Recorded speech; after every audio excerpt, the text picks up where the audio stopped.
tout le monde est assis. Mesdames et messieurs, à nouveau, bonsoir. Bonsoir à la presse qui n'est pas là. Ils viennent plus nous voir, la presse, maintenant. Il faut les appeler. Et bonsoir à toutes et à tous. Bonne et heureuse année encore à celles et ceux que je n'ai pas vus, qui ne sont pas vus. Voilà, nouvelle année, nouveau budget. Donc l'exercice obligatoire, ça sera le débat d'orientation budgétaire avec les fiches que tout le monde a reçues. Hein. Vous avez... voilà, donc je vais faire le tableau de présence. Alors, le Courrieux Eddy présent, Jean-Jacques Afchin, Rusmaïni Sad Mohamed, Maurice Pelinge, Elisabeth Rivière, pas arrivé, Olivier Berthelot, Sabrina Ouédé, Michel Baudry, Valérie Bolo, Lionel Pagaloua, Elodie Ferrali, Marguerite Filimoaou, Chantal Courteau, Paula Oussou donne procuration à Femia Motoui. Nadine Jalabert donne procuration à Rusmaïni Sad Mohamed. Motoui Femia. Alguerès Pierre-Louis. Vantard Tassipane Sandrine. Marie-Thérèse Tu. Frogier Vaya donne procuration à Sandrine Vantard Tassipane. Maovaka Lolésio donne procuration à Georges Tarayaou. Georges Tarayaou. Raphaël Tofili. Mathieu Goyon. Carlène Guella. Pas là. Catherine Krivobok. Pas là. Yvi Poya donne procuration à Michael Lelon. Laure Moreau. Présente. Nina Julie donne procuration à Chantal Courteau. Michael Lelon. Frédéric Parent donne procuration à Laure Moreau. Jean-Iréné Boineau. Romuald Pidgeot. Voilà. Emiliana Toutiquian-Blandel. Présente. Pételo Sao. Présent. Le quorum est constaté. Nous pouvons... Voilà. Le secrétaire de séance est M. Pételo Sao. Alors, 2 points à l'ordre du jour.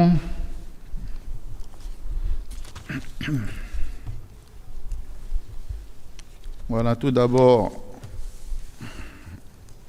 l'approbation du procès-verbal du conseil municipal du 14 décembre 2023.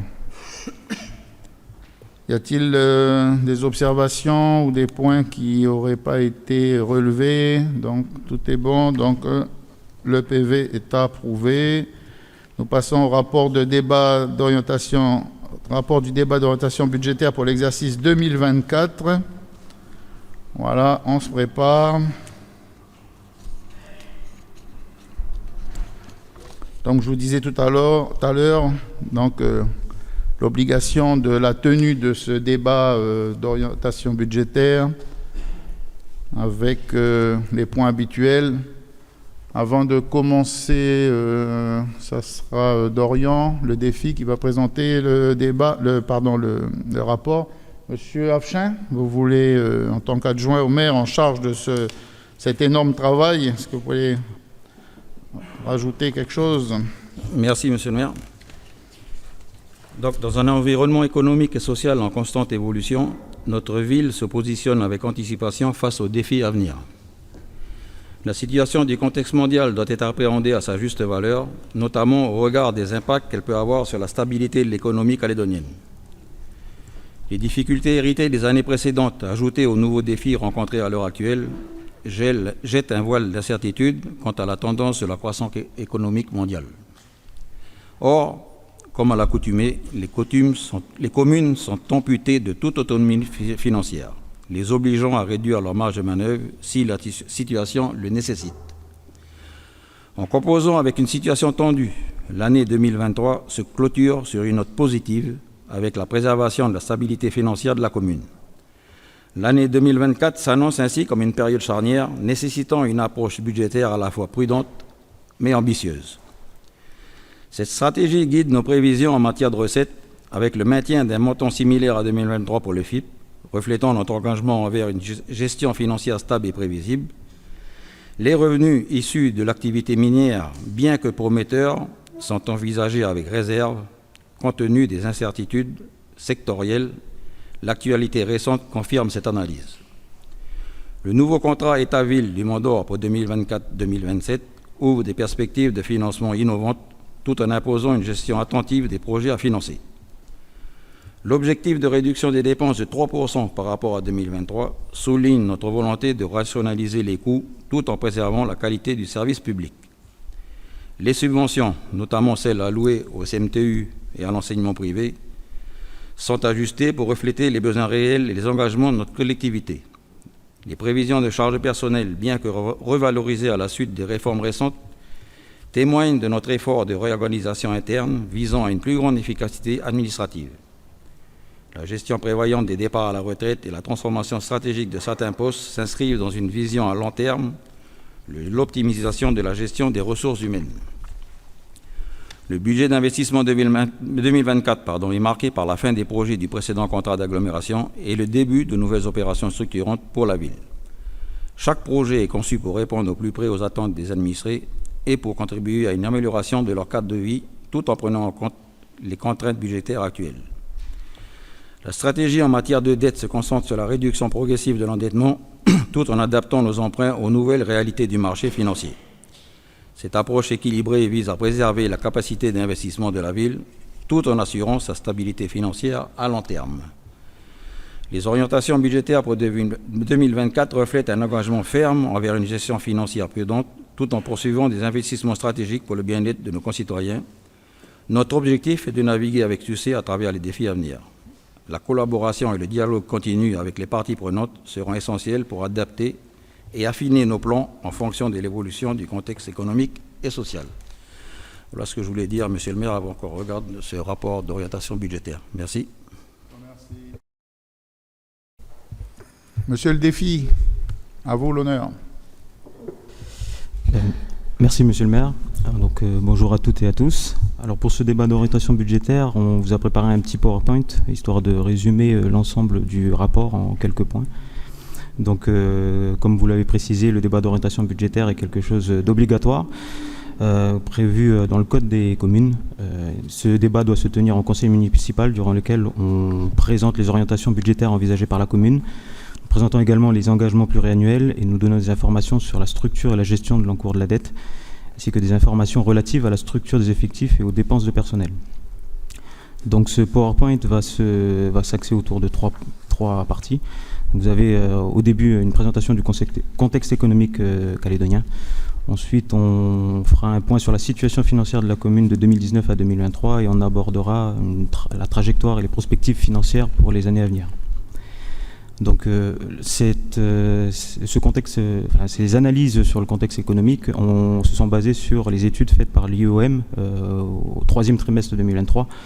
Donc les informations que nous avons pu en tirer montrent que l'indicateur du climat des affaires se dégrade. Cet indicateur donne une indication sur la prévision que font les entrepreneurs sur l'avenir et le contexte économique du pays. Donc cette tendance qui est baissière depuis le deuxième trimestre 2022 s'explique principalement par les différentes tensions qui caractérisent le secteur du nickel calédonien, par la confirmation de la dégradation de l'activité des entreprises privées et par une perte de confiance quant à l'évolution positive des perspectives d'activité futures. Donc pour le secteur privé, la situation est mitigée. Pourquoi elle est mitigée? Parce que d'une part, vous avez une consommation des ménages qui se maintient, ce qui est une indication intéressante pour montrer le dynamisme qu'a l'économie calédonienne. Et à côté de ça, vous avez également une inflation qui s'infléchit, qui s'explique principalement par la réduction des prix de l'énergie de presque 7% depuis le début de l'année 2023. Donc, mais en face de cela, les entrepreneurs, eux, anticipent une réduction des prix de vente, ce qui peut avoir un impact en fait sur leur activité et surtout sur leur chiffre d'affaires. Et à cela s'ajoutent également les difficultés qu'ils rencontrent au niveau de leur trésorerie. On peut le voir notamment avec l'octroi des crédits, le nombre d'octrois des crédits apportés par les banques du secteur aux différentes entreprises qui est en forte hausse pour couvrir des difficultés de trésorerie. Et pour répondre à ces différents problèmes, les entreprises privées ont décidé de réduire le nombre des effectifs, ce qui pourrait avoir en fait un impact général sur le secteur de l'emploi. À cela s'ajoutent également les grandes difficultés que vous allez voir au niveau du secteur nickel.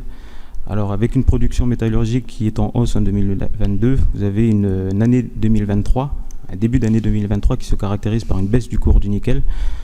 Si vous regardez les cours du nickel actuellement, ils sont extrêmement bas, ils sont à presque 16 000 dollars de la tonne, ce qui se rapproche assez dangereusement du niveau de rentabilité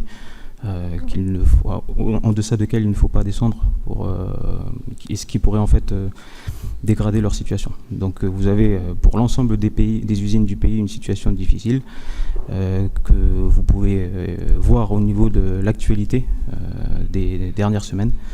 Et pour soutenir le secteur du nickel, l'État a décidé de mettre en place un pacte pour le nickel calédonien. Donc sur la situation financière de la ville, on va aborder la partie section de fonctionnement. On va faire un point sur ce qui s'est passé depuis 2019 jusqu'en 2023. Alors là, comme vous pouvez le voir dans le graphique ici, vous avez une réduction progressive en fait, des ressources pour arriver à son niveau le plus bas en 2021 et un redressement progressif jusqu'en 2023. Cela s'explique en grande partie par une réduction des dotations et participations de moins 139 millions sur la période et une réduction des recettes fiscales de moins 95 millions. Ensuite, sur les charges de fonctionnement de 2019 à 2023, les informations les plus importantes que l'on peut citer sont la réduction des charges courantes de moins 166 millions de francs, une réduction des charges de personnel de moins 41 millions de francs, et à contrario, vous avez une augmentation des subventions de plus 101 millions et une augmentation des intérêts d'emprunt de plus 27 millions. Sur la partie endettement et capacité d'endettement au 31 décembre 2023, l'encours de la dette est à 4 553 millions de francs, ce qui amène le taux d'endettement à 109% des recettes réelles de fonctionnement. Pour 2023, les résultats sont assez encourageants et on arrive à dégager une épargne brute de 650 millions, ce qui permettra de couvrir un remboursement de capital de la dette qui est à 427 millions, ce qui laisse 222 millions de ressources supplémentaires pour financer les dépenses d'investissement. Ce taux d'épargne brute s'élève à 15,62% des recettes réelles de fonctionnement et vous avez une capacité de désendettement de 7 ans. Cela signifie qu'en fait, si on attribue 650 millions de remboursement de la dette, on arriverait à éteindre l'encours des 4 553 millions en 7 ans. Là, vous avez le résultat qui est dégagé, enfin le résultat prévisionnel qui est de 417 millions pour l'année 2023, ce qui est assez encourageant. Sur la situation financière de la ville, au niveau de l'évolution de la section d'investissement, vous avez une réduction graduelle des dépenses d'investissement au titre du PPI. Le graphique là montre ce qui se passe au niveau du cycle de vie du contrat d'agglomération. Vous avez un début de contrat d'agglomération qui est assez bas et parce que vous avez tous les accords qui doivent être passés et le lancement des opérations qui se fait de manière progressive pour arriver en fait à son niveau le plus haut de 2019 à 2021 avec des dépenses qui dépassent le milliard pour après arriver à sa fin de vie avec un niveau de dépenses d'investissement à 868 millions. Pour le résultat d'investissement dégagé en 2023, nous sommes à moins 293 millions. Alors c'est à relativiser parce qu'une grande partie de ce résultat s'explique par le virement de la section de fonctionnement à la section d'investissement qui est une opération d'ordre budgétaire et que l'on ne voit pas ici au niveau de la réalisation. Et ensuite vous avez en deuxième point la non-réalisation de la cession des actions de la SEM Mondor Environnement qui a impacté de presque 96 millions ce résultat. Donc en synthèse, en 2023, la collectivité s'est adaptée aux différentes réformes engagées par le gouvernement de la Nouvelle-Calédonie, à savoir l'ensemble des mesures qui ont un impact sur le montant des dépenses de personnel. À cela s'ajoutent les besoins du SIGN et du SMTU qui ont amené la participation de la ville à augmenter. Malgré la complexité de l'estimation de ces éléments, la ville s'en sort en 2023 avec des résultats satisfaisants. Comme mentionné juste avant, on a un résultat qui pourrait être de 417 millions et une épargne brute de 650 millions. On a vu la partie sur la section d'investissement. Les efforts de gestion devront se poursuivre en 2024, surtout au regard des défis qui l'attendent. Et on doit également relever le défi qui est des nouvelles relations que nous avons avec les autres collectivités qui pourraient avoir un impact sur les projets de la commune. Donc après, nous allons aborder les orientations budgétaires de 2024, les perspectives financières sur la section de financement. Alors, en matière de recettes, nous avons un FIP similaire à 2023 qui est de 1,428 milliard. On a décidé de rester assez prudent en inscrivant le même montant. Pour la fiscalité, vous avez une fiscalité qui est beaucoup plus importante, qui s'explique par l'augmentation des recettes liées aux centimes additionnels. Et vous avez un nouveau contrat État-Ville pour 2024-2027 avec des conventions qui ont été signées pour le financement des opérations, enfin d'actions au niveau de la section de fonctionnement. En matière de dépenses, c'est également la prudence qui a été le maître mot de cette prévision budgétaire. Donc il y a une réduction de 3% des dépenses en comparaison au BP 2023. Tout ça pour faire face notamment à une augmentation des postes de subvention avec plus 47 millions qui est versé pour la subvention au SMTU. Et on a également fait des inscriptions au niveau des provisions pour faire face à l'éventuelle augmentation de la subvention de l'ADEC. Et à côté de ça, vous avez une réduction des dépenses au niveau des gestions de déchets verts due à une meilleure, un meilleur service. Et, voilà. Pour l'évolution des charges de personnel, au 31/12/2023, la ville compte 262 agents en position d'activité, dont 121 fonctionnaires titulaires, 141 contractuels, 13 agents en temps partiel. Le montant total des dépenses de personnel est d'un peu plus d'1,6 milliard. Il est prévu pour la gestion du personnel une augmentation du point d'indice, des redéploiements de postes en fonction des besoins de la collectivité, de limiter les heures supplémentaires au strict nécessaire et de transformer des postes pour répondre aux besoins des services. Là, vous avez un petit tableau qui vous fait un état des perspectives financières pour 2025 et 2026. Alors l'information la plus importante de ce tableau, c'est au niveau de la fiscalité. Comme vous le savez, vous avez une augmentation des recettes liées aux centimes additionnels, mais on préfère on préfère être prudent et du coup repartir sur des prévisions similaires à celles de 2023 avec un montant de 949 millions pour ces recettes-là, ce qui viendrait impacter en fait l'épargne brute et le taux passerait du coup de 14% en 2024 à 10% pour les années 2025 et 2026. Donc ça c'est ce que j'ai expliqué un peu plus haut avec cette réduction du taux d'épargne. Et cela peut avoir un impact parce que au niveau de l'autofinancement des dépenses d'investissement, pour éviter en fait l'augmentation de l'encours de la dette, il faudrait que les dépenses d'investissement restent inférieures au milliard pour 2025 et 2026. Pour les hypothèses en matière de dette, la ville prévoit de limiter le montant du recours annuel à l'emprunt à un montant inférieur à celui des remboursements de la dette. En adoptant cette stratégie, elle sera en mesure de maintenir un niveau de dépenses d'investissement satisfaisant tout en réduisant progressivement l'encours de sa dette. Donc pour 2024, il est prévu d'emprunter 420 millions pour financer les dépenses d'investissement. Et en face de ça, vous avez un remboursement de la dette à 425 millions, ce qui réduirait l'encours de 5 millions. Là, vous avez une répartition prévisionnelle des dépenses d'investissement avec les grandes familles de dépenses que vous allez avoir. Donc vous avez le nouveau contrat avec 82 millions prévus. Vous avez d'autres opérations diverses, notamment pour 165 millions. Vous avez les impondérables qui vont représenter 276 millions et l'entretien du patrimoine qui est à 617 millions. En conclusion, nous atteignons la cible d'une épargne brute à 500 millions de francs. Les charges de personnel représentent 44,32% des dépenses réelles de fonctionnement, ce qui est en deçà du seuil recommandé de 45%. La ville parvient également à limiter la part des recettes de fonctionnement qui sont attribuées au financement des charges de personnel à un peu plus de 38%. Et l'épargne nette qui servira au financement des opérations d'investissement en 2024 est de 168 millions. Donc voilà, merci.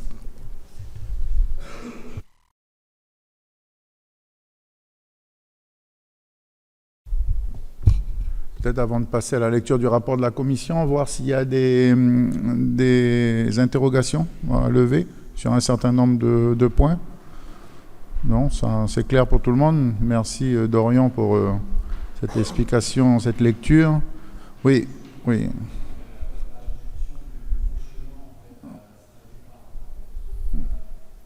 On ne vous entend pas, monsieur Lelon.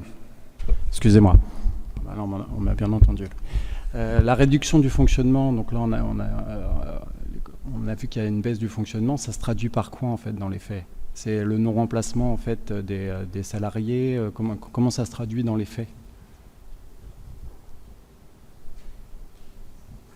Vous voulez dire pour la réduction des dépenses de fonctionnement? Sur l'une des diapositives, vous parliez d'économie en fait sur le fonctionnement. Il se traduit par quoi en fait dans les faits en fait? Comment on arrive à une réduction en fait du fonctionnement pour l'année prochaine, enfin pour l'année civile en cours?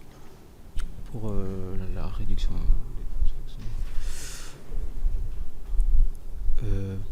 Parce qu'à un moment, vous parliez des 3% de réduction de fonctionnement, donc en général. Vous vouliez savoir c'était sur quel effort ça avait été... Ouais. C'est ça. Alors c'est principalement en fait... Oui, c'est principalement sur les charges courantes en fait. C'est tout ce qui va correspondre aux dépenses qui sont attribuées au fonctionnement de la collectivité. Donc là vous avez pour les moins 166 millions que vous voyez au tableau. Et après pour les moins 41 millions, c'est très souvent lié à une gestion du personnel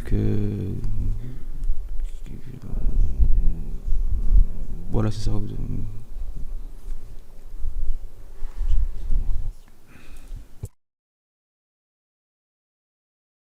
C'est détaillé normalement dans le rapport. Vous avez la page.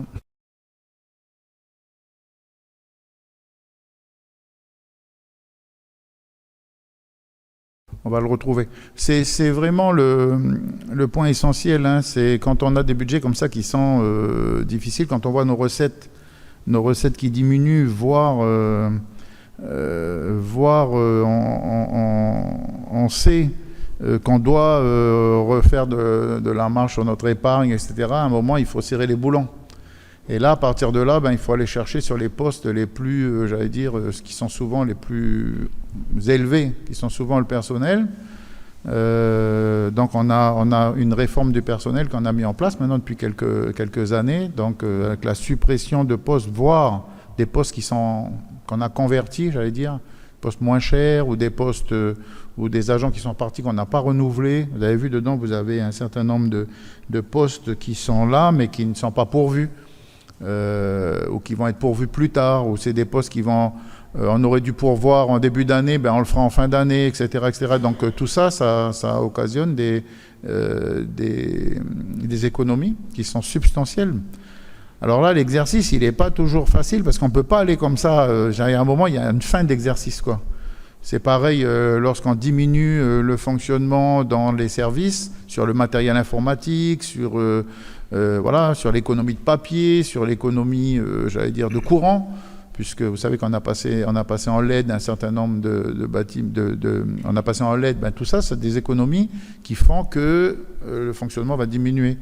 Les solaires qu'on a mis cette année, les 300 millions à peu près de solaires qu'on a mis, ils vont commencer à donner leur effet cette année, puis on vous dira, mais ça sera de l'économie pour nous sur la consommation d'énergie, enfin, etc., etc. Et c'est vraiment là-dessus qu'il faut, quand la situation est compliquée, quand tout devient dur, il faut aller taper dans le benrock. C'est un peu comme à la maison, quoi. Je veux dire, on n'a pas le choix. Et c'est comme ça qu'on a pu cette année avoir des meilleurs ratios financiers. C'est que comme ça qu'on peut... Enfin, on en avait parlé les années précédentes. On vous avait dit on aura 2 années très difficiles à passer. On fera de nos économies. On n'aura pas les recettes attendues. Voilà. Et puis là, on y est. On voit que les résultats sont meilleurs. D'ailleurs, je remercie à cette occasion les directions, parce que l'exercice en fin d'année est compliqué quand il faut faire le budget. Et il faut, pareil, l'habit scolaire, le matériel scolaire... on devait changer les bureaux, on va attendre un peu, etc., etc. Donc tout ça, ça occasionne des moins de pertes que prévu, et c'est ce qui est attendu de chaque service. Y a-t-il d'autres questions sur Monsieur Sao? Oui, merci Monsieur le maire. Juste pour une question de méthodologie, est-ce qu'on fait la lecture du rapport de la commission d'abord, puis la discussion générale, ou on commence directement la discussion générale? Non, on fera le rapport et la discussion générale. Le rapport de la commission après. Oui. Là, c'était juste savoir s'il y avait quelques points, on pourra y revenir tout à l'heure, juste savoir s'il y avait des points de détail qui vous avaient échappé là, et puis donc après on fait le rapport de la commission, et après on fait la lecture de discussion sur chaque groupe. Plus de questions. Madame Sad Mohamed, vous avez la parole.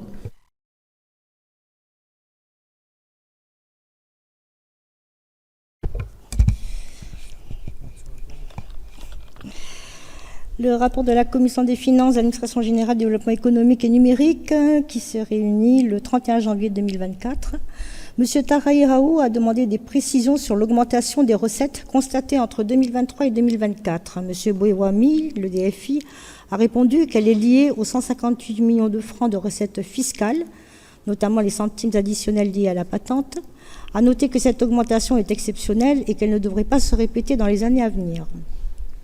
Madame Rivière a indiqué qu'il est prévu de créer une zone franche dans la zone industrielle de la Coulée. Toutefois, aucune dépense n'est envisagée. Elle demande des explications à ce sujet. M. Cartigeni, le SGA, a répondu qu'effectivement, pour le moment, aucun crédit n'est inscrit au budget annexe lotissement qui couvre les opérations de la tranche 4 de la zone industrielle de la Coulée, car les montants sont incertains. Suite au récent arrêté du gouvernement de la Nouvelle-Calédonie créant la zone franche, un groupe de travail sera mis en place avec les services de la province sud dès la rentrée prochaine pour déterminer les actions à effectuer dans la zone franche. Les services de la ville inscriront donc les crédits au budget en cours d'année par le biais d'une décision modificative. Par ailleurs, il y a déjà un programme pour la tranche 4 de la zone industrielle qu'il faudra adapter aux besoins de la commercialisation des lots. Enfin, il informe qu'un autre projet de la zone franche a été soumis au gouvernement de la Nouvelle-Calédonie dans le secteur du Vallon d'Or. Sur ce dernier point, M. Sao a demandé des précisions sur le lieu. M. Afcha a répondu que le front de mer et l'îlot Bailly sont concernés. M. Berthelot a demandé si la ville a eu les retours de l'État et de la province sud concernant le financement des opérations d'investissement 2024. M. Bouéwami a répondu que l'État a retenu 4 opérations pour lesquelles un financement à hauteur de 50% est prévu. L'extension du cimetière de Ploum, le renforcement d'adduction en eau potable de la Coulée, la darse du Vallon d'Or et le centre d'incendie et de secours de Saint-Michel, et le financement des 2 études pour ces dernières années pour l'État, pour les 2 dernières opérations uniquement. S'agissant de la province sud, elle s'est engagée à financer 30% du coût global des 3 opérations suivantes, la promenade de Boulary-Robinson, le parcours du Cœur et l'aménagement de l'îlot Bailly. M. Cartigeni a précisé que la totalité des crédits ne pourra pas être inscrite au budget primitif 2024 car, à ce jour, les services de la ville n'ont pas reçu les décisions officielles de l'État et de la province sud. La ville inscrira donc au budget primitif 2024 uniquement la part qu'elle peut financer. Une fois les décisions officielles réceptionnées, le budget sera complété par une décision modificative. M. Sao a indiqué que les pratiques de l'État sont pénalisantes. Par ailleurs, dans le cas où une opération financée par l'État ne se réalise finalement pas, il serait bien que l'enveloppe reste réservée à la ville pour financer une autre opération. Il a demandé donc quels sont les moyens dont dispose la ville pour que sa voix soit mieux entendue. M. Afcha a indiqué que tous les ans, l'État lancera un appel à projets. Si les projets ne sont pas réalisés, les crédits initialement alloués reviendront à l'État. M. Cartigeni a ajouté que sur le mode de financement, la différence avec la précédente génération de contrats est qu'il n'est plus possible de programmer des opérations sur 5 ans. C'est la raison pour laquelle l'État finance cette année plutôt des études, mais cela ne veut pas dire qu'il ne financera pas les travaux ensuite. M. Sao a souhaité savoir à quel niveau la ville pourra réaliser ces opérations si l'État ou la province sud ne donnent pas leur accord. M. Afcha a répondu que même si la ville n'a pas reçu des réponses officielles, l'État et la province sud ont donné un accord de principe pour les opérations citées précédemment. En cas de refus de financement, la ville ne pourra réaliser que les opérations qu'elle sera en mesure de financer. M. Cartigeni donne l'exemple du centre d'incendie de secours de Saint-Michel qui avait été programmé bien avant 2024. La ville a été contrainte d'attendre un cofinancement dans le cadre de la nouvelle génération des contrats d'agglomération. C'est bien le signe que la ville sait attendre les fonds de l'État pour s'engager sur ces opérations. Au sujet du centre d'incendie de secours de Saint-Michel, M. Sao a demandé s'il est prévu de fermer celui de la Coulée. M. Afcha a répondu par la négative. En effet, il semble nécessaire de maintenir ce service dans la partie sud de la commune. M. Sao a demandé des précisions sur les aménagements prévus à l'îlot Bailly. Monsieur Oxford, directeur adjoint des services techniques de proximité, a répondu que l'îlot est aujourd'hui une réserve naturelle de la province sud. Une éradication des espèces envahissantes a été menée dans la partie nord de l'îlot pour pouvoir ouvrir cette zone aux visiteurs en aménageant des aires de pique-nique. L'aménagement sera progressif et la prochaine étape sera d'y installer un sanitaire, des bouées d'accostage et un ponton flottant. À moyen terme, 3 à 4 ans, il est envisagé de transformer cette réserve maritime en aire de gestion des ressources, à l'instar de l'îlot Maître ou de l'îlot Amédée, en vue d'y intégrer un projet éco-touristique, exemple zone de camping, sur la partie sud-ouest. L'objectif est de réaliser des aménagements qui respectent la richesse et la biodiversité de l'îlot, en conservant la mangrove, une partie de la forêt sèche et la nidification des oiseaux. Une enveloppe de 60 millions de francs est estimée. Concernant la création d'un quai d'apport volontaire dans la partie nord de la commune, M. Sao a demandé si une réflexion globale à l'échelle de l'agglomération a été menée. En effet, il est prévu d'ouvrir un QAV sur Koutcho et dans la partie nord de Nouméa, proche du 7e kilomètre. M. Berthelot, en tant que président du Cygne, répond qu'il avait eu connaissance d'un QAV dans la partie nord de Dimbéa. Il prend note des informations transmises par le conseil municipal et se renseignera sur le sujet. Madame San Mohamed a demandé quelles mesures seront prises en place pour gérer l'encours de la dette. M. Bouébami a répondu qu'il faut limiter l'évolution de l'encours de la dette en contractant un emprunt d'un montant inférieur à celui qui est remboursé annuellement. Pour l'heure, la ville prévoit d'emprunter 420 millions de francs pour l'année 2024 contre 427 millions de francs de remboursement. Lorsque l'on parle de dette, il y a plusieurs informations à prendre en compte, comme l'évolution de l'encours.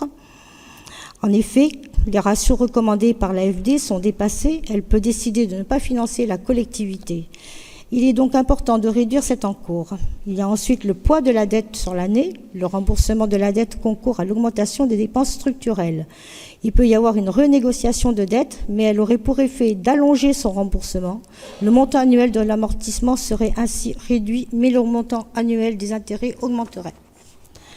Monsieur Bouillon intervient concernant la révision de la redevance électrique. Il a été décidé de ne pas faire supporter le coût par les Mondoriens. Il souhaite savoir comment cette dépense sera financée. M. Bouébami a répondu que la baisse des recettes pourrait atteindre les 72 millions de francs. Il rappelle qu'il y a deux types de recettes liées à l'électricité, la taxe communale et la redevance. Sur ce dernier point, le contrat de concession avec EEC fixe la part de la ville à 8,6%. Avec la délibération cadre votée en janvier, cette part pourrait passer à 2%, expliquant ainsi cette baisse de recettes pour la ville. La ville pourrait reporter ou réduire le coût de certaines opérations. Il donne l'exemple du bassin ludique qui a été révisé pour revenir à un montant plus soutenable par la collectivité. Il y a également tous les efforts de gestion pendant la préparation budgétaire qui consistent à réduire les dépenses pour répondre au plus juste aux besoins pour faire fonctionner la collectivité. M. Cartigény a ajouté que la ville fait le nécessaire pour pouvoir couvrir cette perte de 72 millions de francs en provisionnant notamment. M. Afchin a précisé que c'est un choix de l'exécutif de ne pas faire supporter cette perte qui ne dépend pas de la collectivité par les administrés. M. Sao a souhaité savoir si la ville a prévu d'augmenter sa participation financière en faveur de la DEC au budget 2024, sachant que la province sud laisse 3 ans aux communes pour évaluer le montant de leur participation ainsi que leur mode de financement. M. Bouébami a répondu qu'une provision de 5 millions de francs est prévue au budget primitif 2024. À terme, la participation de la ville pourrait atteindre 57 millions de francs. M. Cartigény a ajouté que des discussions seront menées au préalable avec la DEC avant d'arrêter une somme. M. Sao a demandé si le contrat d'association avec l'enseignement privé sera dénoncé. M. Cartigény ne pense pas que ce sera le cas, car il a une portée générale. Le projet de délibération a reçu un avis favorable de la commission à l'unanimité des membres présents. Merci pour ce longue commission. Y a-t-il des interventions à ce niveau? Monsieur Sao. Merci, monsieur le maire. Effectivement, c'est un exercice obligé qui concerne toute collectivité de mener son débat d'orientation budgétaire avant l'adoption de son budget à la prochaine séance. Je ne reviens pas sur les déclarations du premier adjoint. Effectivement, je partage les inquiétudes aussi concernant les ressources minières de la commune, étant donné que sur le document qui nous a été présenté, on a une embellie cette année par rapport aux taxes et centimes additionnels concernant les ressources minières, étant donné qu'avant qu'il y ait un effondrement du cours du nickel, il y a eu une superbe embolie les années précédentes, et c'est ce qui nous permet de justifier cette année de ressources nouvelles. Vous l'avez bien souligné, c'est des ressources nouvelles mais qui ne sont pas pérennes étant donné la situation actuelle. Nous avons eu ce matin en Assemblée de province une information comme quoi le pacte nickel serait en bonne voie de signature, selon les propos de Madame la Présidente. Donc une signature du pacte nickel aux alentours de fin février. Donc ça serait plutôt une bonne nouvelle, plus une aide substantielle de l'État qui permettrait de maintenir l'usine du Sud, parce que c'est l'usine qui concerne principalement notre commune, donc il pourrait la maintenir en vie jusqu'à l'année prochaine. Mais je pense que M. Parnalois pourra compléter aussi les propos, étant donné qu'il était avec moi aussi ce matin en Assemblée de province et sur les annonces qui nous ont été faites, qui pourraient rassurer le secteur. Bien que la situation et les solutions qui ont été proposées ne concerneraient que Prony Ressources, alors qu'on voit bien qu'à l'heure actuelle, ce n'est pas une stratégie provinciale ni même communale qu'il faudrait mettre en place, mais plutôt une vraie stratégie sur la filière nickel, parce que si les usines du Nord ou de la SLN arrivaient à fermer, bien évidemment, ça aurait des conséquences sociales et sociétales sur l'ensemble du territoire et non pas que sur une seule province. Mis à part ces considérations sur les ressources minières et sur les fiscalités qu'elles peuvent générer pour notre commune, vous avez évoqué notamment la maîtrise des 3%. On a un petit peu détaillé tout à l'heure comment ça va se traduire, cette réduction des dépenses à hauteur de 3%. J'aurais voulu avoir des précisions sur cette capacité de la collectivité sans nuire aux services rendus auprès des populations. Comment cela va s'effectuer sur un contrôle des dépenses à hauteur de 3% du budget total. Je voudrais aussi qu'on revienne un peu sur les questions, notamment sur les dépenses du personnel, parce que ce sont des points sur lesquels nous avons alerté plusieurs fois le conseil municipal et aussi les services, et notamment sur la maîtrise des dépenses du personnel. Il me semble bien que l'année dernière, on nous avait évoqué des facteurs exogènes qui avaient expliqué une hausse des dépenses du personnel, des facteurs exogènes. Or, aujourd'hui, dans le débat d'orientation qui nous est proposé, on nous rappelle que c'est finalement une réorganisation des services, et notamment celui de la DSAP, qui a permis de maîtriser et de contrôler la hausse du personnel et surtout de diminuer de 137 millions de francs nos dépenses de personnel entre l'année dernière et cette année sur ce qui est envisagé.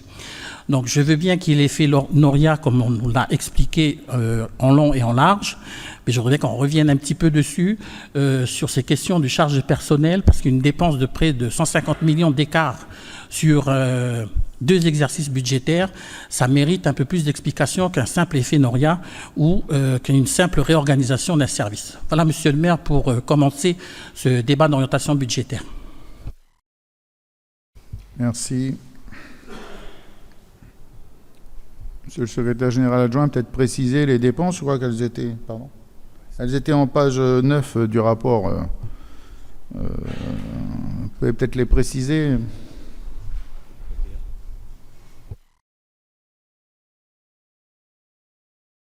C'est moi qui précise. Directeur administratif. Oui. Sur les charges de personnel, effectivement. Donc l'année dernière, on vous a précisé qu'il y avait des facteurs exogènes, en fait, des variables extérieures qui sont venues augmenter donc les charges de personnel, et notamment les 1,5 points, mais pas que. Il ne vous a pas échappé que 2023 était une année particulière sur le plan de la gestion des ressources humaines, notamment, puisque ça a été évoqué, mais je le redis, avec la réorganisation de la DSAP, mais pas que. La réorganisation de la DSAP qui nous a permis effectivement de geler un certain nombre de postes, de surseoir à leur recrutement, permettant ainsi de faire des économies substantielles, et également de recruter des postes plus tardivement. Alors ça n'est pas que la DSAP, il y a aussi sur l'ensemble des directions de la ville des postes qui ont souffert de recrutement et pour lesquels on a tardé à recruter, Et ces économies substantielles nous ont effectivement permis d'alléger le budget en charge de personnel pour 2023. Très clairement, les économies qui ont pu être faites sont de l'ordre de plus de 100 millions. Et c'est tous ces facteurs, effectivement, qui convergent à cette économie. Aujourd'hui, on a une augmentation sur le budget du personnel de 2024 de 5,6% par rapport à 2023, parce qu'effectivement, il y a eu des postes, mais pas en totalité, qui ont été prévus au budget et qui n'étaient pas pourvus en 2023.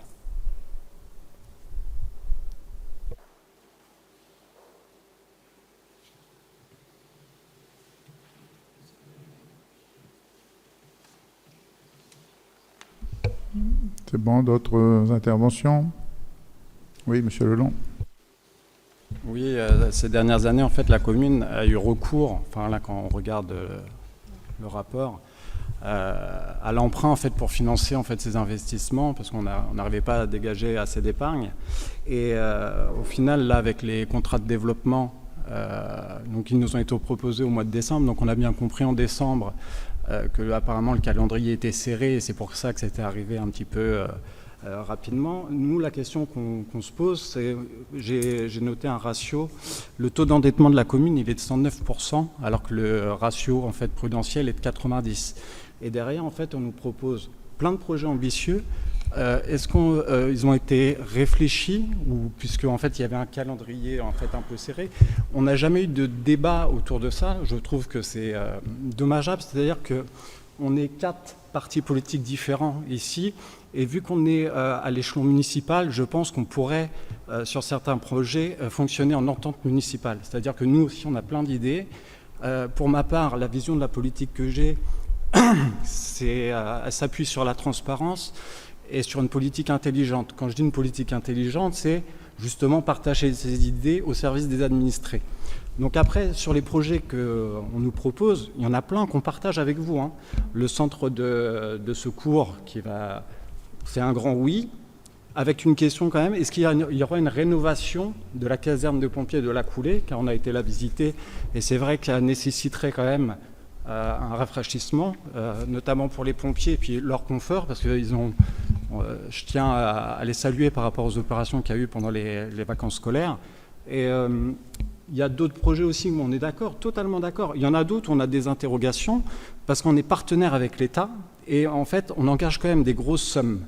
Donc, j'ai bien compris que le calendrier était serré et qu'il fallait prendre une décision rapide, mais est-ce que tous ces contrats de développement étaient bien réfléchis, et pourquoi? On a plusieurs questions sur notamment l'ADARS, par exemple.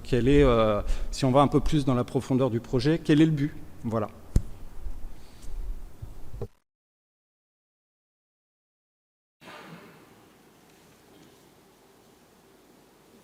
La question dans tout ça, c'est quoi? Oui, il y en avait plusieurs. Donc en fait, nous, on n'est pas contre le fait d'investir. Après, on a une première inquiétude, c'est le taux d'endettement par rapport au ratio prudentiel. Investir, oui, mais investir utile. Alors là, je vais prendre un exemple qui va moins vous faire plaisir, mais si on prend le Canipark, par exemple, quand je regarde le taux de fréquentation, je ne suis pas sûr qu'en fait, ça faisait partie des attentes des Mondoriens. C'est juste une interrogation, hein. Donc, est-ce que tous les projets là qu'on propose ont été bien réfléchis et répondent aux attentes des Mondoriens? Le centre, la caserne qui va être fait, le centre de secours, il n'y a aucun souci, puisqu'en fait là l'argument est imparable, c'est le temps d'intervention. Donc quand j'ai lu la fiche technique, et donc forcément ça le nécessite. Sur tous les autres projets, on a éventuellement des questions, parce qu'en plus ça va augmenter le patrimoine. J'ai vu qu'en fait sur la diapositive, on était déjà à 617 millions d'entretien, et on a déjà pas mal d'infrastructures sur le Mondeur. Est-ce qu'on ne pourrait pas privilégier aussi l'entretien de ces infrastructures qui sont en train de dépérir pour certaines? Donc là, je vous ai cité la caserne de la Coulée, mais on peut parler de la piscine. Je suis allé à l'accueil du public. Le dernier coup de peinture remonte à bien longtemps. Donc ma question, c'est, on va encore augmenter notre parc d'infrastructures, mais est-ce qu'on a déjà les moyens d'entretenir l'existant? Alors c'est la question qu'on se pose tout le temps, hein. Je vais vous dire que l'État intervient pour essayer de ne pas dire les choses trop l'État nous aide beaucoup. Voilà. Je veux dire, heureusement, quelque part, que l'État est en Nouvelle-Calédonie. On l'a dit encore hier, a signé une convention de fonctionnement avec les communes. Il faut savoir que sur le fonctionnement, l'État fait tout depuis des années pour diminuer l'intervention sur le fonctionnement. Et grâce à la demande des maires de Nouvelle-Calédonie, je crois que c'est une des rares collectivités qui continue à bénéficier de fonctionnement. Aujourd'hui, on a besoin de fonctionnement. On a besoin, comme vous dites, d'entretien. Et vous savez, comme je fais attention à tout ce qui est entretien des bâtiments communaux. Oui, l'État donc nous aide souvent à l'investissement et pas assez en fonctionnement. Vous avez raison. Et oui, à chaque fois qu'on intervient pour construire quelque chose de neuf, on fait en sorte que ce soit utile, bien évidemment. Je suis toujours surpris quand vous parlez, M. Leland, ou votre groupe, c'est que vous dites toujours que, en début de mandat, c'est que ce n'était pas assez ambitieux. C'est-à-dire que la ville, si on reprend vos interviews des précédentes années, et puis après, vous gaspillez l'argent. Vous voyez, on a toujours ce sentiment que vous êtes toujours en opposition et vous dites pourtant que vous avez envie de travailler avec nous. Voilà. Ce qu'au quotidien, je ne vois jamais. Vous voyez, malgré tous les efforts que j'essaye de faire pour être attentif à vos demandes, à travailler avec vous, c'est jamais bien. Moi, depuis que je suis là, je n'ai pas construit. Aujourd'hui, on a fini la brigade de gendarmerie qui avait été mise en place par mon prédécesseur et sur lequel j'adhérais. Vous-même, vous venez de le signaler, ce pôle de sécurité est important. Il faut qu'on mette nos pompiers dans des conditions de travail optimales. Ça devrait arriver puisqu'on vient de mettre en place des études. Je pense qu'aujourd'hui, la DARS du Vallon d'Or, elle est nécessaire pour acheminer les gens lorsqu'on a besoin de descendre du Mont d'Or. Je rappelle que aujourd'hui, on a besoin de ces navettes, même si elles ne sont pas au quotidien présentes, on a besoin d'embarquer et de débarquer dans des conditions de sécurité. Ça l'a démontré les dernières années qu'on a eu besoin de ce ponton qui aujourd'hui n'est pas dans les conditions optimales de sécurité. Alors oui, il y a déjà des études qui ont été faites pour que ça soit optimal. Oui, la province sud est intéressée, et vous le savez, ça a été démontré par l'accostage d'un certain nombre de bâtiments. Et oui, c'est un pôle important de développement, le sud de la commune. Vous savez que c'est demandé par la population du Sud, qui est trop souvent, aujourd'hui, en tous les cas, qui pense trop souvent être les laissés pour compte. On sait très bien la difficulté de la traversée de notre territoire. Et oui, je pense que c'est largement utile aujourd'hui de leur offrir des conditions de retrait en cas soit d'inondation de la coulée, soit en cas de route insécuritaire. Donc, oui, l'équipe municipale que j'anime, en tous les cas mon groupe politique, a fait le choix, puisque c'est pour ça que nous-mêmes nous avons été élus, fait le choix, c'était quelque chose qui était prévu dans notre programme, de desservir ce côté de la ville. Tout ce qui a été investi ces dernières années, c'est quoi? C'est les LED. On a remis en place tout un luminaire qui est aujourd'hui condition d'exploitation maximale. On vient de mettre en place des panneaux solaires sur l'ensemble des bâtiments communaux. Moi, je n'ai pas construit de bâtiment. Aujourd'hui, il ne me semble pas que... Je pense qu'il y en a assez, vous avez raison. Aujourd'hui, notre attention sera exclusivement portée vers la sécurité et vers les pompiers. Voilà. Mais néanmoins, nous sommes en train de reprendre toutes nos anciennes salles de sport qui coûtent une fortune à l'entretien. Nous sommes en train de reprendre les bâtiments, la mairie annexe, aujourd'hui qui dessert un certain nombre de personnes importantes. Toutes nos écoles régulièrement sont entretenues. Donc moi, je ne pense pas aujourd'hui qu'on construit trop. Voilà, je ne pense pas. Je pense qu'une commune comme le Mont d'Or, avec 28 000 habitants, sachant que le privé n'intervient pas au Mont d'Or. Le Mont d'Or, c'est une voie de garage. Ils ont tendance à partir sur Dimbéa-Païta, on le voit ces dernières années. Voilà, c'est tout. Je veux dire, Mont d'Or Sud, Yaté, ça intéresse personne. Si, c'est pour aller se promener le dimanche. Donc c'est à la ville de mettre en place toutes ces installations primaires. Voilà. Donc excusez-moi si je ne vous ai pas demandé votre avis à chaque fois que j'ai mis en place mon programme, mais en tous les cas, je ne peux pas vous laisser dire que c'est fait de façon désordonnée et l'endettement qu'on a, ben, effectivement, je veux dire que c'est une ville où c'était facile avant. Aujourd'hui, toutes les communes sont endettées.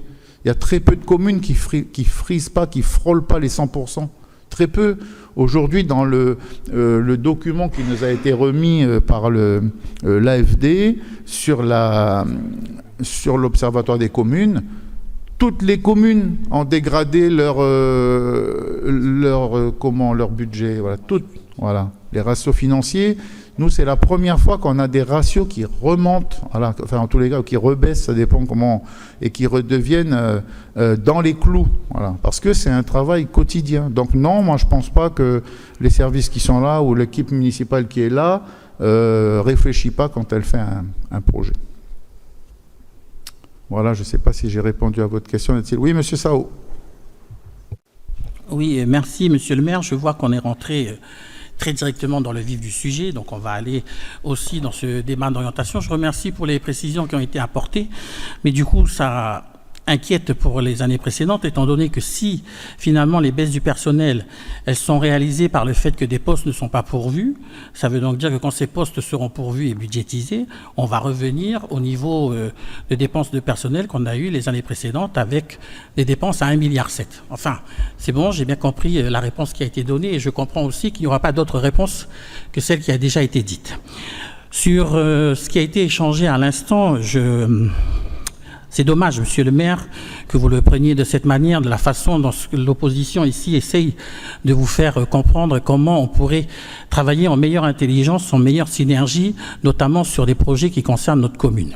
Vous l'avez rappelé, le niveau d'investissement reste élevé pour la commune du Mont-d'Or, mais par rapport à ce qui est présenté, on peut se poser des questions et on peut s'interroger. Vous avez évoqué tout à l'heure dans la déclaration de votre groupe qu'il y avait la nécessité de rassurer et de renforcer le climat et le contexte économique actuel, étant donné qu'on vit dans une certaine incertitude, mais j'ai envie de dire on vit dans cette incertitude depuis 2019, depuis que la mandature a pris place, donc depuis 2020, pour ce qui concerne l'Assemblée de la commune. Tout ça pour dire quoi ?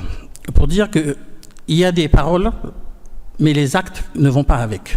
Vous parlez d'un renforcement et de garder le même niveau d'équipement et de ne pas laisser et de faire disparaître le sentiment d'abandon de la partie sud de la commune. Or, dans les projets qui nous sont proposés, il y a bien le projet qui concerne la darse du Vallon d'Or pour augmenter la capacité du quai de façon à ce que 2 bateaux puissent s'installer. Je vois bien dans l'optique de ce qu'on avait évoqué lors de la commission sur une volonté de développer l'île au Bailly et toutes les activités maritimes sur ce trait de côte. Mais il me semble qu'en 2022, ici même en conseil municipal, on nous avait évoqué aussi la question d'établir un ferry-boat pour désenclaver la partie sud de la commune. Des sommes avaient été annoncées à ce moment-là, en grand renfort de la province sud aussi, qui a été venue ici et qui nous a occupé pendant 1h30 sur notre conseil municipal, et c'est depuis le plus long conseil municipal qu'on ait connu. Là, dans le projet qui est proposé, vous nous budgétisez 66 millions d'études pour la faisabilité de la darse du Vallon d'Or. 66 millions d'études encore. Donc ça va être 66 millions qui vont être investis dans des études, et on ne sait pas ce que ces études vont donner.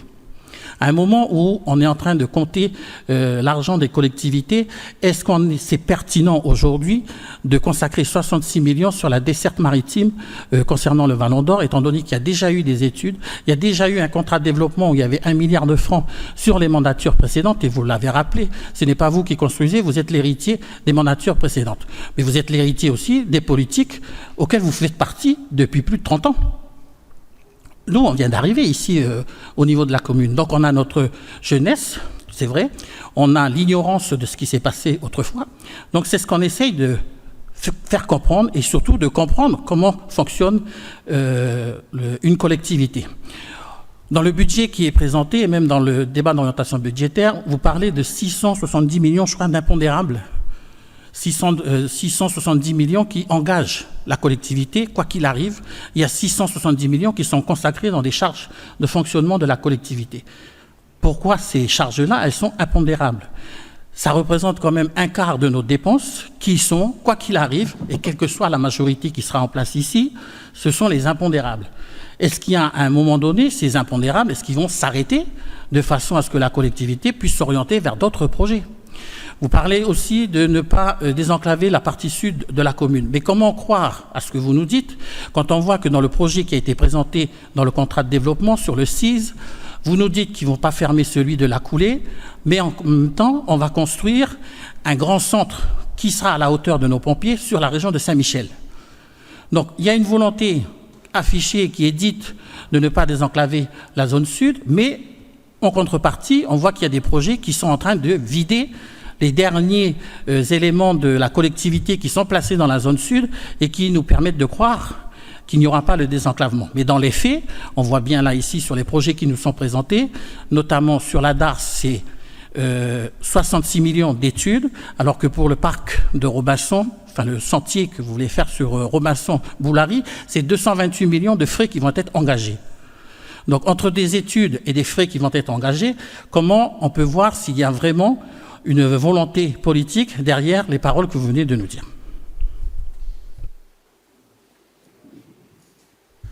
Monsieur le secrétaire général adjoint, sur les impondérables, vous pouvez préciser, s'il vous plaît.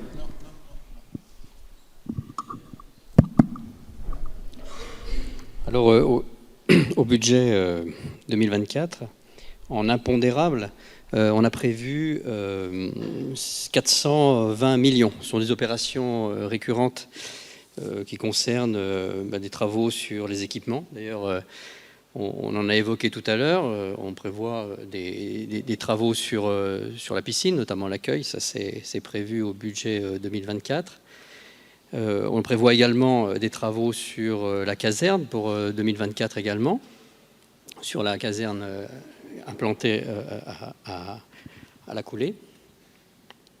Et le reste des impondérables, bien effectivement, ce sont des travaux d'entretien, de revêtement routier, d'extension de réseau électrique, enfin des dépenses qu'une commune peut difficilement éviter, qui sont le cœur de son action, et donc qui, quoi qu'il arrive, seront toujours à reporter d'année en année. Il s'avère que, par exemple, on inscrit 100 millions pour les revêtements routiers. Ça, c'est un engagement de la municipalité. Ces 100 millions sont variables, ça pourrait être moins. Vous voyez, il y a quand même sur les impondérables, dans les opérations récurrentes ou impondérables, tout de même des possibilités de réduire le montant des dépenses. Merci. Y a-t-il d'autres interventions? Oui, monsieur Lelon. Je ne vous avais pas répondu, c'est pour ça. Après, monsieur Sao a très bien parlé. Donc, non, pour la DARS, ma question, en fait, moi aussi, je suis pour un développement économique de la partie sud. Mais après, quand je parle de projet ficelé, si on a une DARS, mais qu'après, on n'a pas de prestataire pour accompagner les gens ou transporter les gens, en fait, c'est bien, on a une DARS, mais elle ne sert à rien, c'est un investissement inutile. Un projet ficelé, c'est est-ce que vous êtes déjà en accord avec le SMTU, avec un prestataire privé, pour justement que ce soit un projet abouti? Elle est là la question. Je voulais ensuite, m'attribuez pas des propos que je n'ai pas, moi je n'ai jamais été interviewé, peut-être un jour par Madame Bolo, mais pour le moment je n'ai jamais été interviewé. Et pour le travail en équipe, j'avais une réunion prévue la semaine dernière à la Caisse des Écoles avec Madame Bolo qui n'a pas pu se tenir, pour des raisons, mais là, ce n'était pas volontaire, mais j'ai sollicité aussi un rendez-vous avec M. Pagaloua, avec le club de natation. Et comment dire, il y a également aussi les riverains de la rue Bougainville, en fait, qui vous sollicitent avec notre présence un rendez-vous. Donc le travail en équipe, oui, avec un grand oui, on essaie de le faire au quotidien. Après, il ne faut pas... Je sais pas, enfin, on travaille en équipe, on est tous élus du Mondeur. Il n'y a pas les élus rémunérés et adjoints nantis, et puis il n'y a pas les autres de seconde zone élus qu'on ne respecte pas. Voilà. Je vous dis quelque chose, vous savez, Voilà. Vous ressortez vite votre naturel. À chaque fois qu'on a eu à travailler ensemble, et on va s'arrêter là parce que ce n'est pas du débat d'orientation budgétaire, on l'a fait. Chaque fois. D'accord? Mais vous ne pouvez pas vous empêcher. À chaque fois, d'égratigner, de dire que tout va mal. Je vous dis, vous investissez pas assez, vous investissez trop aujourd'hui. Là, on n'investit pas trop. On est à 830 millions. Alors qu'on investit 1 milliard d'habitude. Regardez les chiffres. C'est pas. Voilà. On a ouvert des APCP. Voilà. On a ouvert des autorisations de programme qui correspondent aux programmes sur lesquels on s'est fait élire. Alors, vous n'allez pas nous reprocher ça aussi. Donc, c'est normal. Quand vous propose devant ce conseil municipal, après vous pouvez être d'accord, vous ne pouvez pas être d'accord, vous avez le droit. Mais n'en faites pas à chaque fois. On a l'impression que dès que je ne suis pas d'accord, ça y est, vous montez sur vos grands chevaux. C'était très bien la caserne dans le Nord. Donc, la caserne des pompiers, aujourd'hui, l'équipe précédente a créé un pôle de sécurité dans lequel, ce n'est pas nouveau, c'est la caserne de gendarmerie qui vient d'être construite, c'est la caserne de pompiers et la caserne de la police municipale à Saint-Michel. Le terrain avait été acheté pour ça. D'accord? Donc aujourd'hui, je suis en train de regarder différemment parce que le sol peut être contraint, parce que l'environnement peut être contraint. Voilà. Mais il a toujours été question qu'une unité reste sur la coulée, une unité reste. Alors après, pour la bonne gestion, soit c'est plus facile, ou soit c'est moins cher, ou soit c'est plus optimal, et on en parlera, mais à ce moment-là, lorsqu'on votera les opérations, est-ce qu'on la met sur la partie sud ou la partie nord? Voilà. Mais c'est pas aujourd'hui juste dire « Ah, mais il faut la mettre sur le sud parce que les gens du sud, c'est pas ça. C'est la mettre sur le sud parce que c'est meilleur, c'est plus rentable, c'est plus intéressant pour les temps d'intervention. Voilà, c'est ça qui est intéressant. Donc, c'est travailler avec la DCGR, travailler avec les autres points de centres d'incendie et de secours pour voir aujourd'hui. C'est des conventions qu'on a avec la ville de Dimbéa pour travailler sur la partie nord. C'est des conventions avec la ville de Nouméa sur les immeubles de hauteur supérieure. C'est ça le travail. C'est pas dire « Ah, mais tout de suite, c'est le sud, le nord ». Voilà. Donc oui, on essaye de mettre en place des opérations sur l'ensemble d'un territoire qui est énorme. Voilà. Très peu de communes en métropole ont cette taille. Nous, on doit toujours faire des distances, donc c'est forcément trop loin de celui qui est à l'extrême. Voilà. Donc, s'il n'y a pas d'autres questions sur le débat d'orientation budgétaire, oui, monsieur Pidgeon. Marche pas. Pardon. Bonsoir tout le monde. Bonsoir. Oui, alors à la lecture de ce débat d'orientation budgétaire, on se rend compte que c'est un budget assez serré. Mon analyse rapide, mais peut-être qu'elle est trop simpliste, c'est que on est sauvé en 2024 par ce rendement exceptionnel de la patente, avec le principal contributeur. À la première lecture du budget de fonctionnement, on se rend compte que ces 150 millions supplémentaires ont été mis en charge de personnel, mais en regardant les années précédentes, on se rend compte qu'on revient plutôt sur un niveau proche de 2022, même inférieur. Alors nous, ce qu'on souhaite, c'est vraiment que ce poste de masse salariale puisse se maintenir comme c'est prévu sur les projections 2025 et 2026. Voilà pour la première intervention. Pour la deuxième intervention, c'est sur les postes d'investissement à page 19, où il y a des variations importantes. Bon, c'est vrai que les investissements par nature, ils sont volatiles, contrairement aux dépenses de fonctionnement qui sont plus stables, on va dire. Alors, j'ai identifié sur la page 19 les matériels de transport qui passent de 27 millions à 3 millions, les revêtements routiers qui passent de 37 millions à 138, plus 100 millions. Les aménagements bâtiments communaux qui passent de 31 millions à 85 millions. Les aménagements de voirie qui passent de 4 millions à 84 millions. Et les aléas météorologiques qui passent de 114 millions à 67 millions. Voilà ma question. Et aussi dire que j'ai l'impression que en 2024, ça peut aller parce qu'on a cette recette exceptionnelle. Par contre, on sent que ça va être plus difficile 2025 et 2026. Donc voilà, il faudra se préparer. Merci. Merci, M. Pidgeot. Vous me faites penser justement, parce qu'il y a je crois en page 9, il y a un moment où le rédacteur de ce rapport dit « Si une des usines de Nouvelle-Calédonie venait à fermer, il faudrait s'attendre à ce moment-là des résultats plus compliqués. » Alors, je ne sais pas comment c'est dit dans le document. Et vous avez raison. On essaye de prévoir des budgets. Alors, pendant longtemps, la Calédonie, elle a bénéficié de ressources importantes. Donc, c'était assez facile, non seulement avec les contrats de l'État dont il nous faisait signer des contrats sur 5 ans. Aujourd'hui, ce sont des contrats année après année, avec appel à projet année après année. Donc, c'est beaucoup plus compliqué pour avoir... En plus, c'était des contrats avec l'État et la province sud. Aujourd'hui, ce sont des contrats tout seul, État-commune.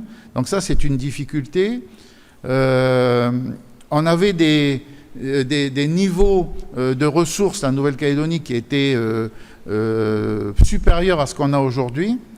Et effectivement, si demain la situation elle se dégradait encore, eh bien effectivement, le DOB qu'on a aujourd'hui, eh bien, il ne signifierait plus rien demain.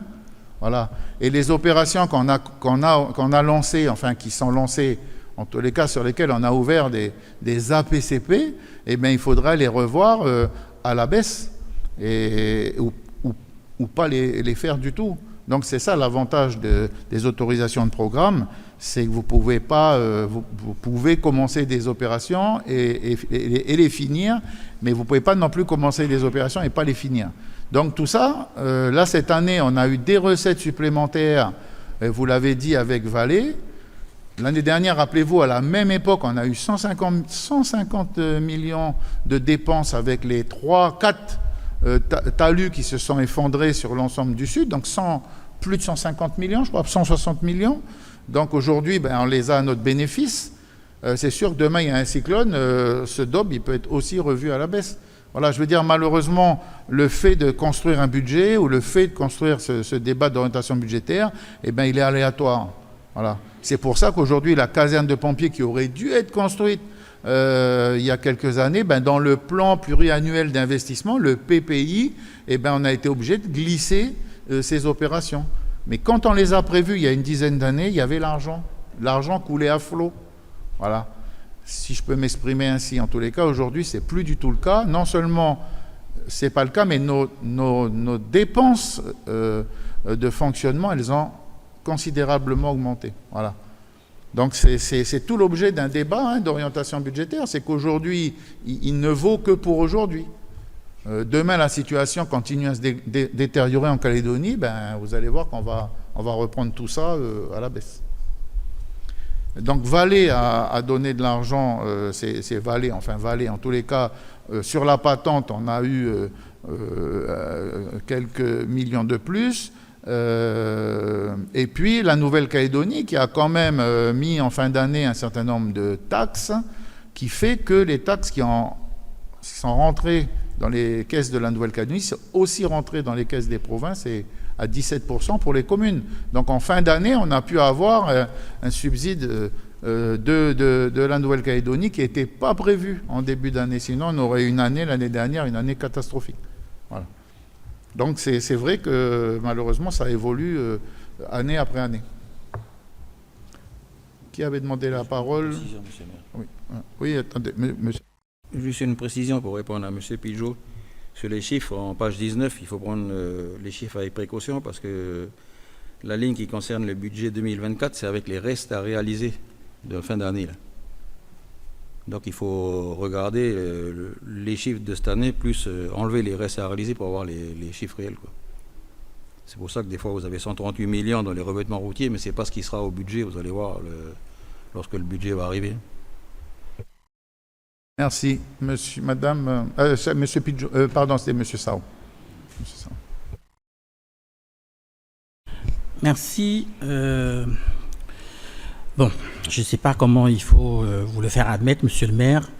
Enfin, concernant le CIS de Saint-Michel, oui, vous avez rappelé l'historique.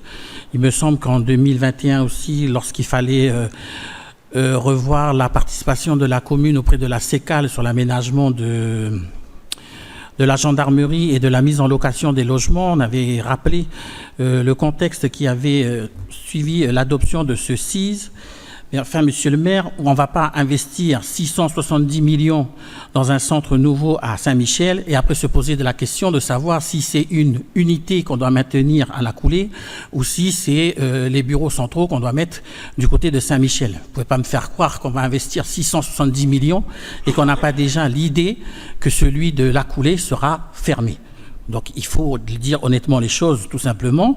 Je vous dis, monsieur Sao, juste, je me suis engagé que si demain, il y avait le centre d'incendie et de secours qui était sur la partie nord de la commune, une unité du CIS resterait sur la partie sud, avec le service du VSAV, de service d'ambulance, puisque c'est là-bas, le soir, il n'y a plus personne qui veut traverser la commune. Lundi prochain, on a à nouveau une réunion avec le haut-commissaire sur le fait qu'aujourd'hui, SOS Médecins, par exemple, ne traverse pas la commune. On ne sait pas pourquoi aujourd'hui. Oui, mais il continue. Hein. Donc, c'est aussi à l'État de venir nous donner les moyens pour qu'on puisse, pour nos administrés du Sud, leur garantir le même service que le Nord. Il est hors de question qu'il y ait un service différencié. Donc, je vous dis que si demain, le centre d'incendie et de secours devait être sur la partie Nord, eh ben, il y aurait un service sur la partie Sud. Voilà, c'est tout. Je l'ai dit et je le redis. D'accord. Donc je poursuis sur mon intervention, notamment sur les contrats de développement nouvelle génération, par rapport à ce qui a été dit dans le rapport qu'a lu notre collègue tout à l'heure, sur mon intervention concernant les nouvelles modalités fixées par l'État, et notamment sur les appels à projets qui seront annuels et non plus sur 5 ans. C'est sûr que ça change les pratiques, ça change la façon de faire et ça nous oblige aussi à être beaucoup plus réactifs de façon à ce que les projets qui sont portés par la collectivité soient validés, soient acceptés et surtout soient financés. Je ne doute pas de la capacité ni même de l'intelligence de nos services sur leur capacité à répondre, mais ce qui m'interpelle, c'est la façon dont l'État mène en ce moment ses contrats de développement, notamment, et c'est pas que la commune sur laquelle les contrats de développement sont revus et corrigés, mais c'est aussi sur les provinces, aussi sur la Nouvelle-Calédonie et le gouvernement. C'est cette méthode de la part de l'État que je conteste un peu dans sa façon de presser un peu les collectivités locales alors qu'il a été le garant de tous les contrôles de légalité qui existaient depuis la mise en place des accords. Ce que je regrette aussi sur ces contrats de développement, on parle de contrats de développement de nouvelle génération, mais il serait temps aussi qu'on change la façon de la vision globale du contrat de développement et ne pas parler de contrat de développement, mais plutôt de fonds de garantie de développement. Et ça serait une aide de l'État qui serait consacrée au développement, à l'essor des collectivités comme il essaye de le mettre en place. Et ça permettrait aussi de garantir à la collectivité des revenus et des sources de revenus, même si le projet n'est pas abouti, mais qu'il soit maintenu sur la collectivité sur laquelle il avait été adopté au départ.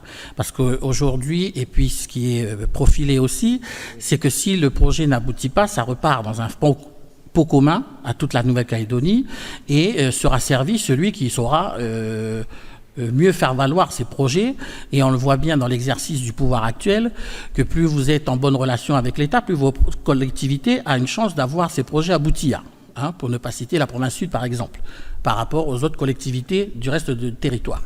Donc c'est en ce sens-là où je trouve que ça serait bien aussi si les modalités de fonctionnement du contrat de développement changent, mais que aussi leur finalité change, leur terminologie change, et je pense que parler d'un fonds de garantie de développement, ça sera beaucoup plus porteur et beaucoup plus sain dans les relations qu'on peut développer entre collectivités que de parler d'un contrat qui n'est que finalement qu'une relation commerciale, alors que je pense qu'avec l'État, on aurait d'autres ambitions et d'autres relations à définir plutôt qu'un simple aspect contractuel. Mais ça ne dépend pas que de notre collectivité, c'est une remarque que je voudrais que ça soit écrite et puis que ça soit transmise à l'État à travers le contrôle de légalité qu'elle fera de notre conseil municipal. Enfin, pour terminer, parce qu'on a déjà eu plusieurs points sur lesquels on voit bien qu'il y a une certaine divergence entre nous, et c'est tout l'intérêt d'une démocratie, qu'il y ait des avis divergents pour assurer la meilleure administration possible. Je voudrais qu'on revienne un peu sur l'épisode de la SEM Mandor Développement Environnement, sur les 95 millions qui avaient été inscrits. Il me semble que c'est un soap opéra qui date depuis plusieurs années, sans vouloir froisser Madame Courteau, qui a été notre représentante au sein de cette société. Qu'est-ce qu'il en est? Qu'est-ce qu'il en advient de la SEM Environnement? Est-ce qu'elle sera vraiment vendue? Est-ce qu'il y a un repreneur par la suite?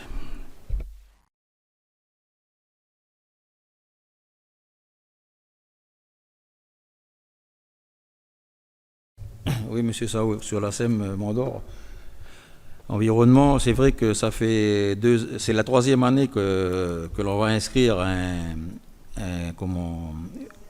une recette pour la cession de la SEM Mandor Environnement. Les deux, pardon, des parts de la ville uniquement, bien sûr. La SEM, ça fait donc 2 années que la ville souhaite céder ses parts. On avait un repreneur, c'est pour ça qu'on avait inscrit donc le montant de nos parts. Ça s'est pas fait pour diverses raisons, mais à l'heure où on vous parle, la ville a toujours le souhait donc de céder ses parts, et nous sommes toujours en discussion, et nous avons des candidats potentiels. C'est pour ça qu'au budget 2024, on va réinscrire le même montant pour les cessions de la ville. La part des cessions de la ville dans la SEM Mandor Environnement. Mais j'espère que ce sera la dernière année. Merci. Madame Moreau, s'il vous plaît. Bonsoir. J'avais la même question que mon collègue Monsieur Sao concernant la SEM, savoir si elle avait été vendue, puisque les recettes sont en effet inscrites. Elles sont donc quelque part insincères, puisque on verra par la suite que forcément la section d'investissement sera largement déficitaire si on n'arrive pas à la vendre. Je voudrais également poser une question sur le CAV, le quai d'apport volontaire. Celui de Magenta a coûté en tout cas 140 millions de ce qu'on a pu trouver. Celui qui nous est proposé chiffre à 97 millions. Est-ce que ce serait possible d'avoir l'étude, s'il vous plaît? Merci. Merci. Alors, si c'était insincère, je peux vous dire que le budget il serait retoqué par l'État. Je vous dis juste ça comme ça, les recettes insincères, c'est interdit. Voilà. Donc, s'il n'y a pas d'autres interventions, nous allons lire s'il y a pour chacun les... Pardon? Vous avez demandé si on peut y avoir une étude. Ben, voilà. Non, la réponse, elle n'est pas non. Vous allez avoir l'étude. De toute façon, vous aurez tout. Je vous donne toujours tout, Madame Moreau. Tout ce que vous voulez, je vous donne. Alors, il n'y a pas de raison que cette fois-ci, vous n'ayez pas les études. Non, mais sur le QAV, c'est une programmation parce que ça fait longtemps qu'on doit en faire un sur la partie nord de la commune. Aujourd'hui, et c'est M. Sao qui nous l'avait annoncé la dernière fois, il y a un QAV qui va être construit sur la commune de Dimbéa. Donc il faudra regarder les distances entre les gens qui vont bénéficier de ce QAV, c'est-à-dire les gens d'ici, si d'aller jusqu'à Dimbéa, c'est entendable ou pas. Il y a celui du 7e kilomètre également. Donc je pense qu'il va falloir, sachant qu'aujourd'hui, l'ADEME et la province sud peuvent prendre en charge l'ensemble de ce dossier. Donc pour l'instant, on en est là, mais il faudra qu'on regarde si... bien sûr, je souhaiterais qu'il y en ait un derrière, sur la partie, j'allais dire, derrière Corail, par là, sur la partie nord de la commune. Et oui. Le projet de QAV sur Dimbéa Sud, il serait implanté à équidistance du site dont le maire vient de parler, donc la zone de Pont des Français. Il est à peu près à équidistance de celui du QAV du 5e kilomètre, par contre. Celui-là, il existe sur la commune de Nouméa.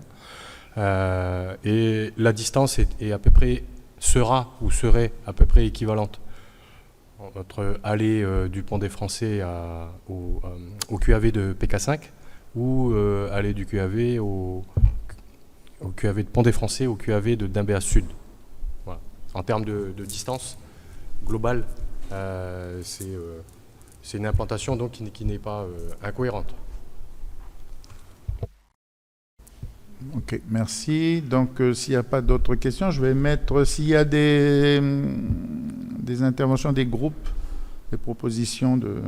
Non, personne n'intervient. Oui, Monsieur Pidgeot. Oui, non, comme je le disais tout à l'heure, c'est vrai qu'on a un budget contraint et puis on peut peut-être pas réaliser des investissements d'envergure. Nous, on est très attachés à l'identité et la culture de la commune. On voit, on a quand même un beau conseil, une belle salle du conseil municipal avec des sculptures. Les drapeaux, il en manque un, mais bon, ça viendra, l'autre. Ce que je voulais dire, c'est on a les poteaux à l'entrée des quartiers. Ça, on apprécie. Nous, on pense qu'on peut aller plus loin. Pour pas très cher, c'est sur la toponymie pardon. Donc voilà, on aimerait bien qu'on puisse avancer sur ça, cette montature. Merci. Vous savez, Monsieur Pidgeot, à chaque fois que je vote une somme pour Saint-Louis, si on monte au plafond, alors toponymie, on en parlera ensemble. Voilà un sujet qu'on débattra d'ailleurs. Voilà. Mais je suis prêt, moi, j'y suis prêt en tous les cas. J'ai pas de problème avec ça. Et puis le drapeau, comme dit M. Afchin, il y en a un sur le mât là, et les premiers qui ont même un sur la place juste à côté. Je pense que le Mont d'Or a été moteur. Il y en a même dans mon bureau, il y en a dans mon bureau aussi, il y en a partout. Voilà. Y a-t-il d'autres interventions sur le DOB? Intervention sur le DOB? De groupe, pas d'intervention sur le DOB. Donc je vais vous lire la délibération s'il n'y a pas d'intervention. Je vous lis la délibération. Dans son article 1er, il est pris acte que le débat d'orientation budgétaire pour l'exercice 2023 s'est appuyé sur le rapport d'orientation budgétaire 2024, s'y annexé, et qu'il s'est déroulé dans les conditions prévues par l'article L212.1 du Code des communes de la Nouvelle-Calédonie. Article 2, article de recours. Article 3, article d'exécution. Alors, le prochain conseil municipal, donc, ça sera le budget. Non, ça se vote pas, je crois. Il est pris acte. Voilà. Hein? Ça se vote? Ah ben ça se vote, m'a dit le secrétaire général. Mais non, mais un coup, ça se vote. Moi, ce matin, j'ai été au DOB de l'agence de la Nouvelle-Calédonie, l'agence machin, on ne l'a pas voté, on dit il est pris acte. Voilà. Donc, un coup, on me dit ça se vote pas, un coup, on me fait voter, donc on le vote.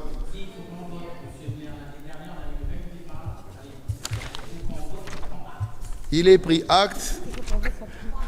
Donc, vous voyez, je vais voter non. Vous voyez, ça fait un peu... Alors, qui est contre ce vote, qui s'abstient, voilà, s'abstient de prendre acte. Donc, monsieur s'abstient de prendre acte. Il y en a un, deux, voilà, deux s'abstiennent de prendre acte. Et puis, voilà, avis, il est pris acte, voilà. Merci à toutes et à tous. Alors, la prochaine date, ça sera... on va se répéter le même discours, ça me fait un peu peur. Date du prochain conseil, c'est jeudi 7 mars. C'est dans 15 jours, 3 semaines 3 semaines. Le 7 mars, n'oubliez pas, hein, c'est pas en fin de mois. Hein. Le 7 mars, le budget. Mais c'est le délai légal, ça, entre les deux, entre le DOB et puis le budget? Oui. Ah bon? Ah oui, vous avez 6 jours. Vous pouvez voter en 6 jours si vous voulez. Non, il y a les commissions la semaine prochaine et puis après le... Semaine prochaine, les commissions. Voilà, merci pour ces riches apports des uns et des autres. J'y tiendrai compte malgré des fois ce que je dis, mais je tiens toujours compte. Merci, bonne soirée à toutes et merci au service pour le remarquable travail.